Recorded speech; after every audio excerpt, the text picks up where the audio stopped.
الأهلي يدرس الانسحاب من السوبر المصري لضعف الجوائز المالية، حيث اشترط النادي الأهلي أن يتم زيادة المكافآت الخاصة بالبطل والمشاركة من أجل المشاركة في البطولة.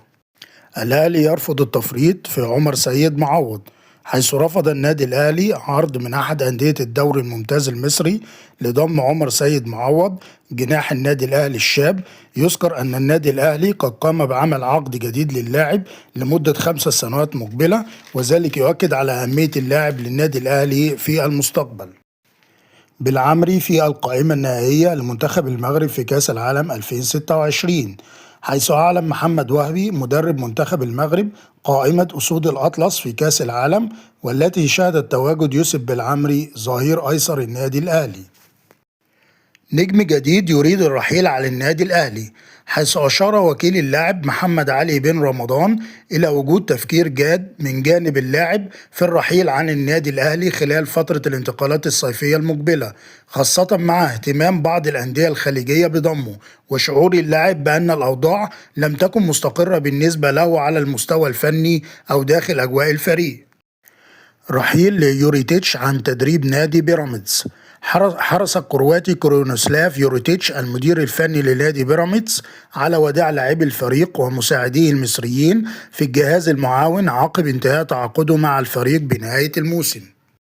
الزمالك يفاوض القندوسي، حيث دخل نادي الزمالك في مفاوضات قوية مع أحمد القندوسي لاعب الأهلي السابق ولوجانو السويسري الحالي لبحث إمكانية التعاقد معه خلال الميركاتو الصيفي المقبل.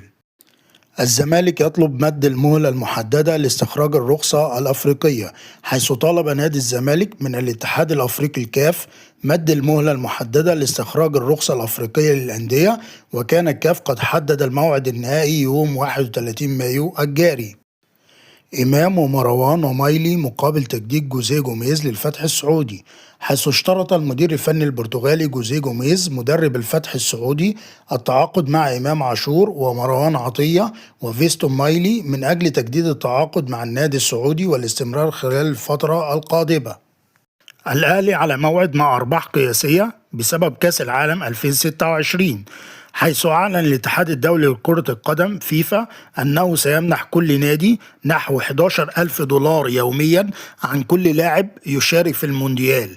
ويشارك الأهلي بمجموعة كبيرة من اللاعبين، حيث ضمت القائمة الأولية لمنتخب مصر كل من محمد الشناوي ومصطفى شوبير وياسر إبراهيم ومحمد هاني وإمام عاشور ومروان عطية وأحمد السيد زيزو ومحمود حسن تريزيجيه، إلى جانب يوسف بالعمري مع منتخب المغرب.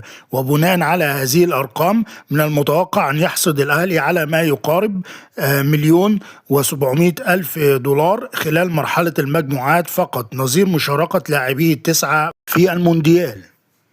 رسميا غياب حمدي فتحي عن مباراة مصر وروسيا الودية، حيث أعلن الاتحاد المصري لكرة القدم غياب حمدي فتحي عن مباراة مصر وروسيا الودية، وذلك بسبب حصوله على البطاقة الحمراء في مباراة أسبانيا في شهر مارس الماضي، والتي انتهت بالتعادل السلبي دون أهداف.